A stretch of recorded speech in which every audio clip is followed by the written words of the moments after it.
Hi there. This week's Reminiscence video for the Wiltshire and Salisbury Museum is going to be looking again at childhood. This time I'm going to be trying to spark some memories for everyone, focusing on dolls and teddy bears. I've got some examples to show you, some photographs from the collections, and I've even got a family toy to show you of my own that was passed to me by my mum. Hope you enjoy that. Right at the end I'm going to do a little bit on Pelham puppets, which are made in Marlborough, Wiltshire. And I'm going to have a go at puppeteering myself. So fingers crossed that goes okay, and enjoy the video.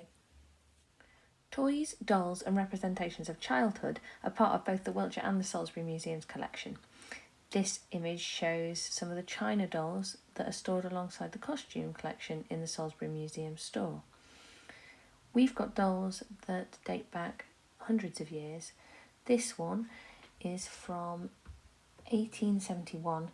It's a peddler doll called Kate Honesty, displaying a wide variety of wares for sale in her basket. Going further back still, this doll from 1790 is a French wooden doll dressed in lace, and the doll is said to have been dressed by Marie Antoinette for her daughter while imprisoned awaiting execution during the French Revolution. Dolls and teddy bears are a significant collector's item of their own and have their own museums across the country. Do you know anyone who was a collector? Even a small collection, china dolls, teddy bears. A little bit later in time, but my sister collected Barbies. I think she had about 20 in the end. Who in your life has been a collector of childhood things? Whenever we talk about childhood toys on reminiscence sessions out in the community, people always talk about their teddy bears. Some people still have them, some people have passed them on to other family members. So I thought this was a perfect opportunity to introduce everybody to this gentleman. This was my mum's teddy and then mine. What I found about him more recently is that he's a Chad Valley bear.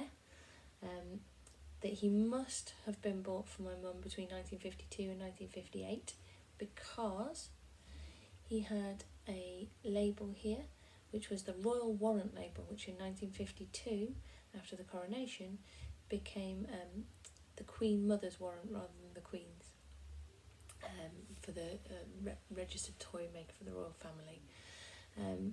He used to roar. You probably can't hear it now, he just sort of clicks. But he roared when I was a child. I broke him, probably. And he's seen better days and he's been repaired. But he has come with me into my family. One day, my girls will have him. But at the moment, I put him up on a high shelf so that they can't touch him because, bless him, his mohair's coming out and he's getting a little bit bald. So did you or a member of your family have a teddy bear that you were inseparable from? And what did you call it? Some of the names I've come across are hilarious. I think mine is no more imaginative than Teddy.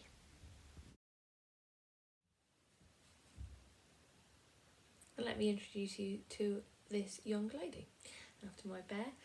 This is part of our Reminiscence handling collection at the Wiltshire Museum. Was actually gifted to us by a member of staff and had been her mother-in-law's doll. So as you can see, she's a bridal doll and she has her veil at the back and an absolutely stonking pair of shoes. So we think 1960s and not a Cindy.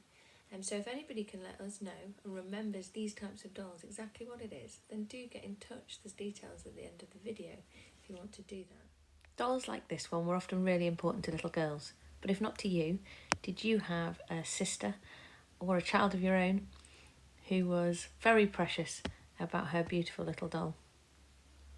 Can you also think about where you kept these important toys? Is there a particular shelf, a room in the house that you lived in that these objects remind you of? Have you kept a bear, a doll or a toy with you throughout your life? Have you passed one on to somebody else? Many people that I talk to have passed on toys to grandchildren rather than to their own children, as a way of connecting across the generations through an object that was really important to them as a child. And now, as promised, I'm going to share with you some of the Pelham puppets of the Wiltshire Museum collection and handling boxes. Pelham puppets started to be made by Bob Pelham in Marlborough in 1947 with a really small team of staff. Only last year, a plaque in honour of that work went up in Marlborough in 1-3 Kingsbury Street. I had to check that. And that would have been Bob Pelham's 100th birthday had he been alive today. They're really distinctive, and many of you might remember somebody you know or yourself having one of these, an articulated marionette. The one that we have in the official collection at the Wiltshire Museum is a Wonky Donkey, and that's particularly significant because the company was originally called Wonky Toys, and that's because they were named, the Wonky Donkey officer was Bob's nickname in the war, because he was always making little wooden donkeys, kind of just to pass the time. So this little lady is probably a Dutch girl. There was a Dutch girl and a Dutch boy, although they did usually have patches on their skirts and such like. But I'm going to have a go with this one in a minute. We also have another one that was donated to us actually by a local school in Salisbury. So this is for the Salisbury handling collection. Because they were using it in one of their school plays. It needs a bit of repair, so you'll have to forgive me.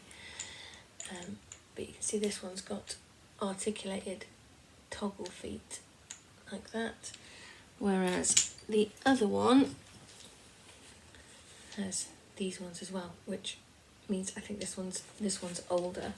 And also you'll see this one has its original Pelham puppets made in England frame for the top. Well, I'm no professional puppeteer, but I did promise that I would have a go. So here she is, taking a little walk. One of the reasons that the Pelham puppets feature in the collection at the Wiltshire Museum is because in the 1960s, 1961, the Marlborough factory burnt down, a fire that started in the paint room, and all the stock was destroyed. Luckily, the offices remained intact and they were able to continue production. The puppets themselves remained popular all the way through to the 70s, particularly after the rise of the puppet children's television series, of which there were many.